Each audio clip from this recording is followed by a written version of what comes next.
From CBS Sports, our good friend, usually. But not this weekend. Special weekend, huh? Special weekend. The one, the only, Dave Richard. Good morning, Dave. Hey, Dave. Listen, if you were going to a college football game in Tallahassee between your favorite team and my favorite team, then wouldn't that make you a fan of the crappiest college football program that pretty much always disappoints their fans and alumni in colossal fashion year after year after year? I didn't see it coming. I was waiting for the pun. And so I opened like Creed, my arms wide open for the pun. Yeah. And he kicked me right in the dingle. Oh, hey, yeah. Well, guess what? You great picks last week on the fantasy teams, Dave. I know. I got nothing. I got no response. He stunned you. Because he's right. Yeah. He knows that he's having fun, but he's poking the wound. Yeah. The scar that was a scab, that was a wound. And all week, I'm like, nobody is allowed to say wide or right anywhere in my presence. And it would just be so Miami-ish, so hurricane-y. That Florida State's on their way to the playoff and they're undefeated and everything's great. Miami's just playing for funsies, and it would just be so Miami to just beat us this weekend in front of our home crowd. Dave Richard Poop Mouth. Yep.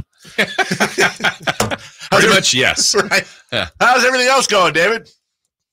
Well, speaking of the Canes, I am also going to their home opener tonight for college basketball, where they're raising their Final Four banner. Hey. Because I don't know if you know this, we were one win away from playing for the national championship in the NCAA tournament last year. Oh, on top of us going to Tallahassee and getting ready to shock the world, our basketball program is actually on the ascent. And it's Things crazy. are great. Well, and it's crazy because considering all the success you guys had last year, you guys are still eligible. They haven't caught you yet for whatever cheating you did. So we listen. We are the most honest college program ever. Like there's no cheating going on. Listen. We don't pay anybody under the table anymore. It's all fair game now. We're just backing up Brinks truck forms now. I had it wrong. They were the Catholics? They were the I was just going there, Jason. Jason and I were talking about this not that long ago, Dave, and it's funny, not but how things have changed. We had a conversation. We were like, can you believe that there was actually a game in college football one time between Notre Dame and Miami that was actually called Catholics versus Convicts, and they made shirts, and the announcers and it was normalized. It was normal. It was like, it's Catholics versus Convicts. Hi, Brent Musburger, CBS, and they went through. Like, can you imagine? Well, you can't imagine. That would never ever happen. But 20, 30 years ago, it was like, Catholics versus Convicts. Anyways.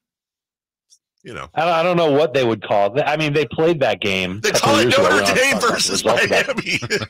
Yeah, all right. They were like, it's the University of Notre Dame versus the University of Miami. And the funny thing is, get them, fellows.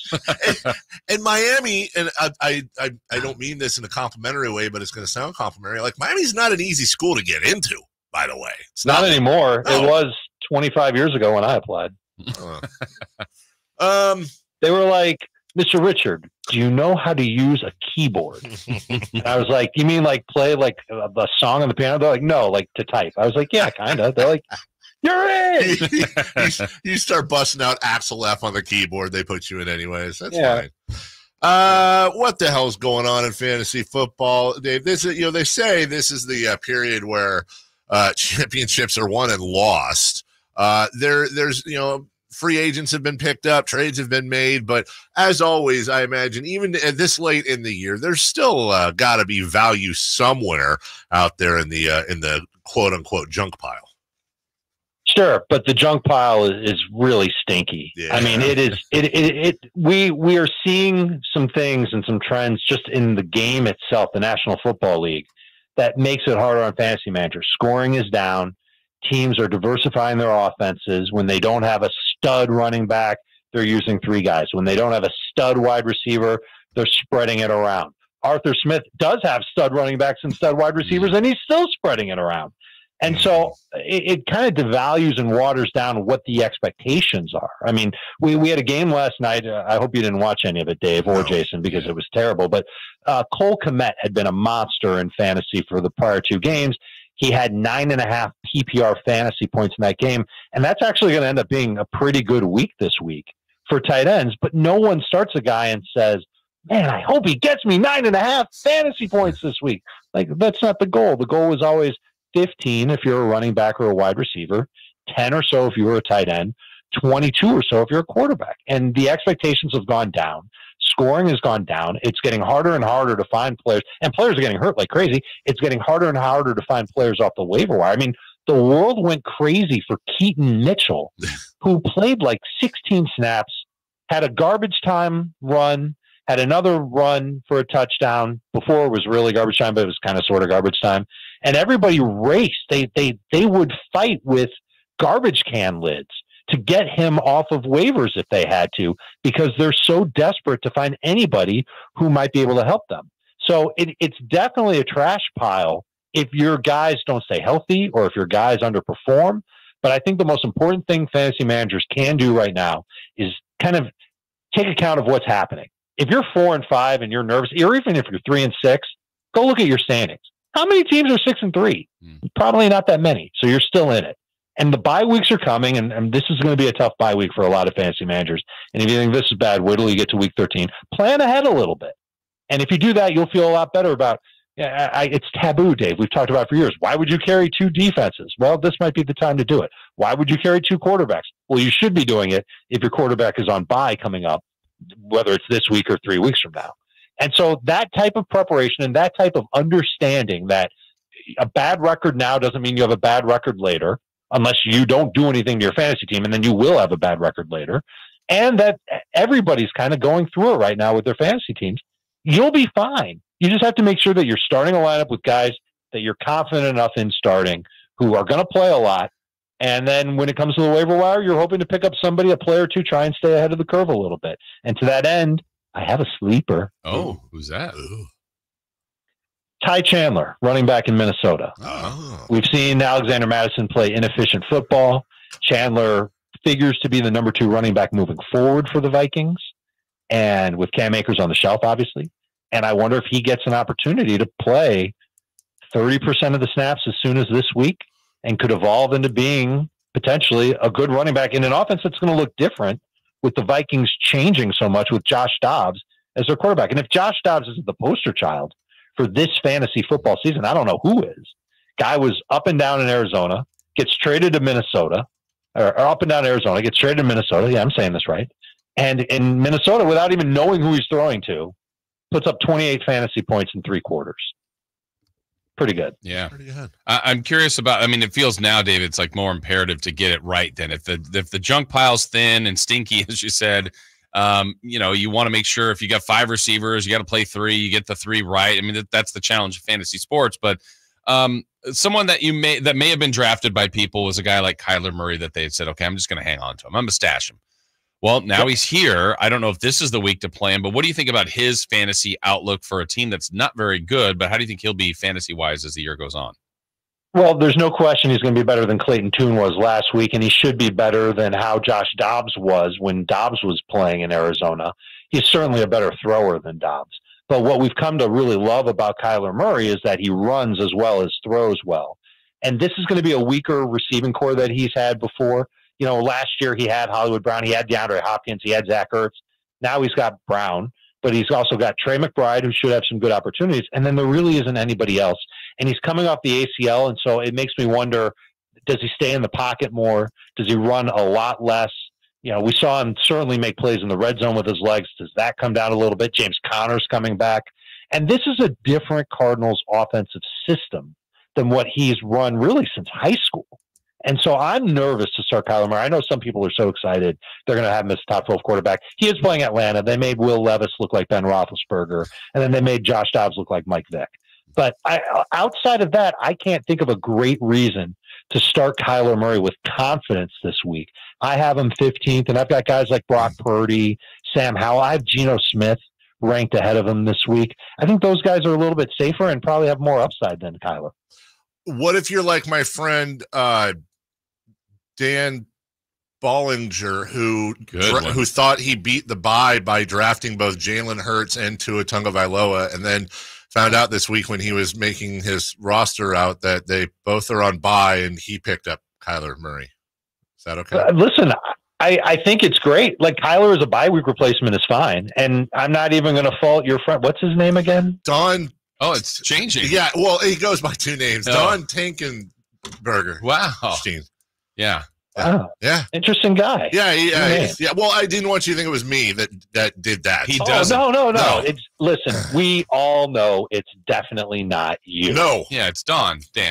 Tom. Listen, what Dan or Don, whatever we're calling him at this moment, has done is he's not only secured himself a good bye week replacement at quarterback, he didn't have to force his hand and trade one of these two great quarterbacks for lower value just because one of them is on a bye. So I would say that Sid is really smart for drafting both those quarterbacks and having the ingenuity to get Kyler Murray on his team. Yeah, Phil nailed this one. Good job.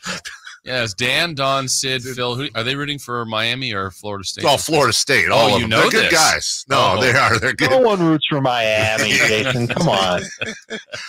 Lastly, convicts. Lastly, for you, I know this is hard to say because depends on the size of the league, depends on the scoring system. We don't know who drafted who and who didn't.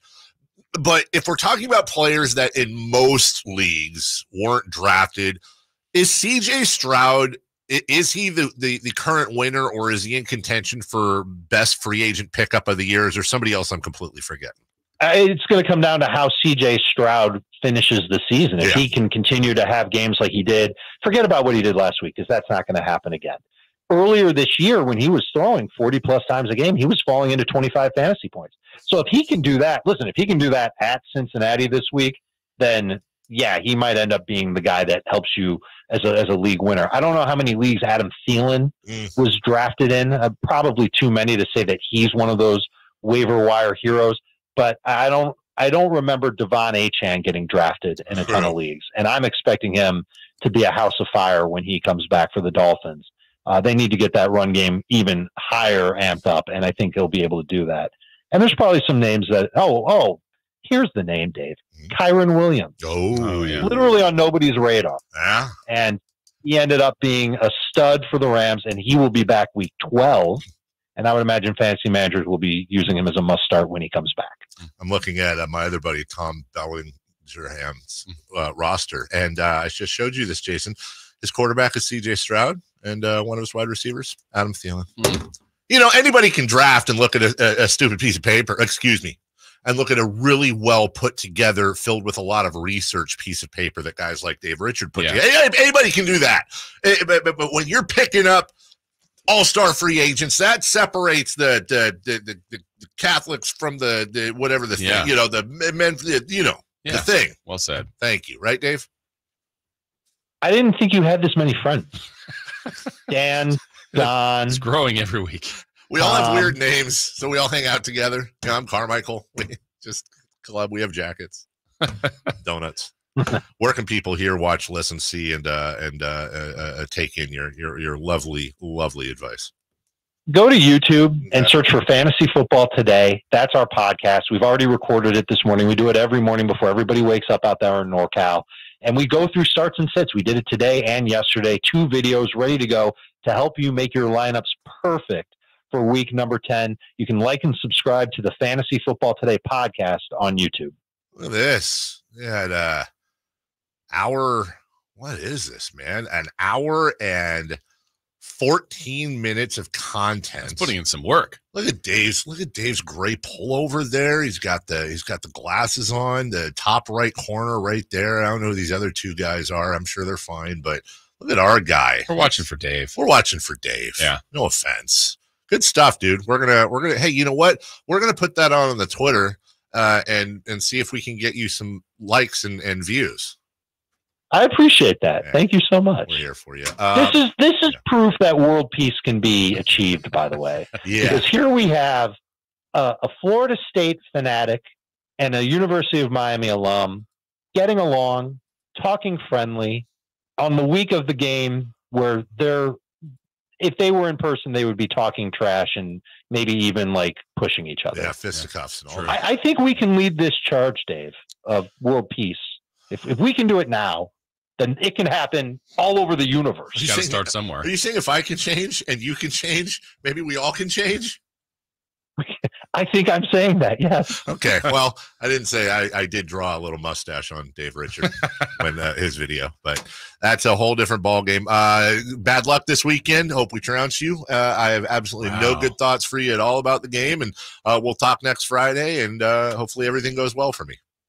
Hey, Dave. Yeah. I laughed when you said dingle. Thank you. That's my guy, Dave Richard. Thanks, you, Dave. brother. Have a great weekend. We're way late for a break.